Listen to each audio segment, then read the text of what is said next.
Hello everybody, I hope you're well. So this video carries on from the last one where we were talking about understanding the difference between technical training in the dojo to teach principles and real life application of technique, if you like, out in the big wide world. So in this video we ask whether or not we can look at the technical training that we all do in our dojos and tweak it just to make it a bit more practical, a bit more real life. Can some of the bigger and the flowy movements be substituted for something a bit more realistic and still transfer the key principles of that technique to our students? Now, I've included a few techniques here to illustrate my points, and I hope some of you find this interesting.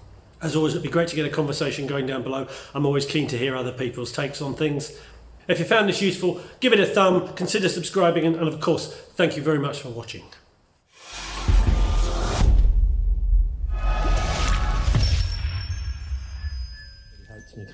So back to our technical versus applied. Kodigaishi. Let's do it from here so people can see. So from here, again, this would be our, is it Katatori? Third form? Yeah. If someone, someone's got you here, the reality of this is they're gonna pull you in and you're gonna get that. Buy one, get one free, for sure, I was always taught from a technical standpoint, the minute someone grabs you from there, literally the minute someone comes you here, you drop your forehead and you come in and you fill in that space, which is fine. That's got a lot of merit. The Krav Maga guys do a similar kind of thing where they cover and from my Chinese martial arts background, I would try and move in because I would like to use this if I possibly could. And it's there, it's available, But for the sake of technical training, I'm going to strike back fist and I want to engage that hand. So I'm going to come up, going to strike here, okay? Now, I was originally taught, scoop this off, skip it here, through here, big turn, fling the arm up, which is, it's got lots of good stuff in there as far as teaching you principles. But for me, there's too much space between the technical training then and the applied. So I want to try and make my technical training as near to something that at least has got some semblance of applicable theory. Do you see what I mean? So it's not too just sitting in a dark room playing scales on my own, to use the metaphor again. So there's my strike. Now, this is a lovely piece of linking. From here, I've got to move his arm out the way. So rather than pushing it from here, like we were talking about earlier, isolating the shoulder, very, very weak joint muscles, I'm going to use this hip and I'm going to drop this back and I'm going to create a kinetic chain between my tegatana down through my elbow. It almost bypasses the shoulder and comes in. So I'm doing this. Now that puts the weight into the outside of his foot. Makes it a bit harder for him to shuffle and make a micro adjustment, but it's also creating a space here. Now I can step up and I can drop. And I've taken it very low because I want to make sure that he can't change his feet. Now I can make whichever kotegaishi I wish. Thumbs on the back there. From here I might even do the old one. Up and under. But it doesn't really matter. And again, I'm just doing whatever, he's just on the floor. It doesn't matter. I'm not doing a fancy pants thing. I don't care. This is just a way of getting into the shape. So, back fist. This movement here. If you wish, you can strike there, but over the top gives you this movement into as I step up. Now, this will block this if you're not careful. If you're taller, you can go over the top and drop this down and split it out. If you're nearer to the floor like I am, drop your elbow and go back down underneath. Either way, it gives you a way of breaking this out. If you turn your body, you should take out the grip. Hand into the shape, and the same as we did with the Ihami version, I'm drifting him through his posture. I don't care about the twist of the wrist particularly. If he was holding a sword or a knife or something, God forbid, then, but if you can take someone's balance and you can get to safety, who cares about the rest? Right? So let's have a play with this. So he's holding on hard, okay? He's got his weight sunk down a bit. It's a bit tighter here. There's more going on now. So I've got to be careful of this. Here, that's much more solid.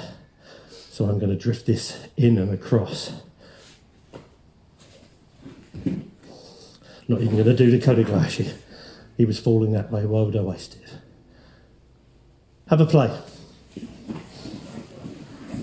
So again, we'll play with something from a technical point of view, but we'll at least try and look at it and see if we can make our technical training at least have some form of tipping its hat towards the applied.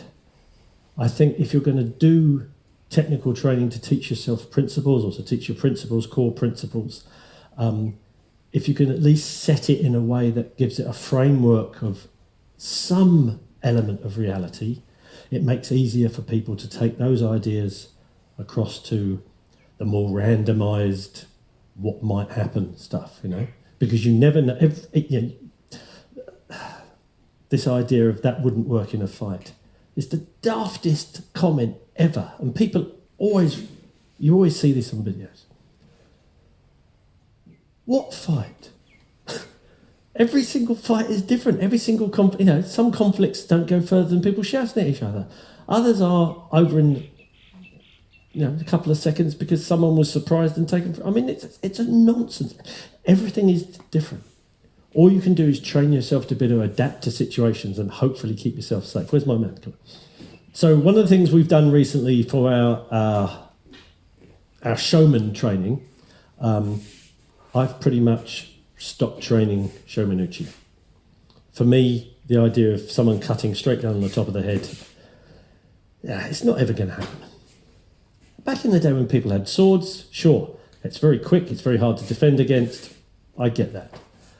Anyone attacks me with a sword, I'm not going to be trying to do technique on them. I'm going to be moving in the direction of a way or picking up a chair or grabbing the nearest nun and using them to defend myself, whatever I can find.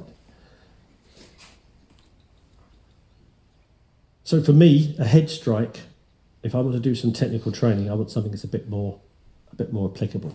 So we've adjusted stuff now. We're doing just a jab or a backhand. Yeah, so basically a straight punch.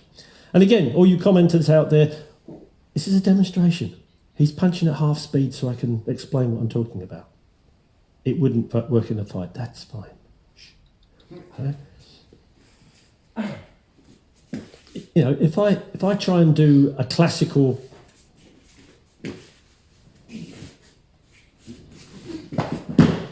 classical kodogaeshi, really? Look how high his hand is. My shoulder is I've already got a space here. I'm already isolating that joint. There's lots of you here that kind of are keen on the study of the biomechanical side of it. It's clearly not, some of you taller people might have enough to make this work, just with structure. But for me, if I'm coming up underneath, especially if this caught me unawares, and he's dodgy, you never know when he might attack you, it's more likely to be I'm going to flinch. For me then to turn this into, he's not going to leave his arm there, that's going to come over next. So let's try and be a bit more, at least meet this halfway. As he strikes, I'm going to drop. It was going in that direction, so I'm going to lead it in that direction. I'm not worried about picking it up neat and tidy. I'm just sinking my whole body over on top of it and leading it in the direction it was going. There's the same rotation we did before, just to lead him through into his toes. Now I've got an Ikkyo. If we were going to be completely honest about this, I wouldn't then change this into another technique. I've already got something I can do something with, or I can just leave him there, or just take his balance, But if we're going to do this from the point of study of a kodogaeshi, here, take him down, slide my hand over onto here, rotate, and I'm going to use this as an elbow strike. So the kodogaeshi is being applied, rather than this classical thing, the kodogaeshi is being applied here. And the nice thing about this is I've got the reversal of this if I need it. But you must make body movement because I want that to create my atemi. Because if I'm trying to take his balance backwards, this is one thing, that's another thing. It all assists in the movement. So as he strikes, I'm moving out of the way, I'm sinking, dropping down, slide this hand down onto here. I've still got enough grip.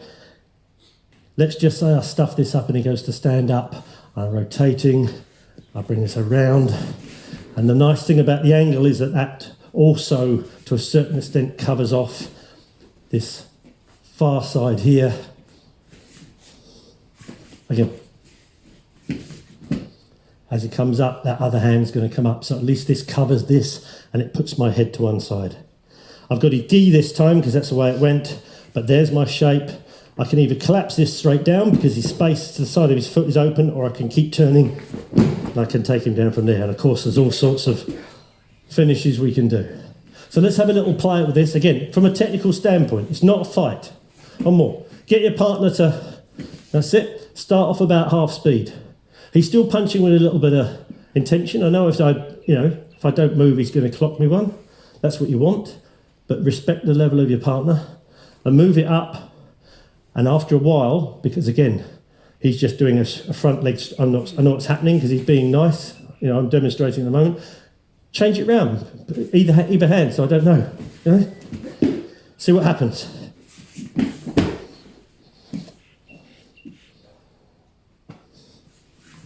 Mix it up. Gradually increase the pace. Oh, I'm not going to bother with this one, he's already down. There we go, have a go.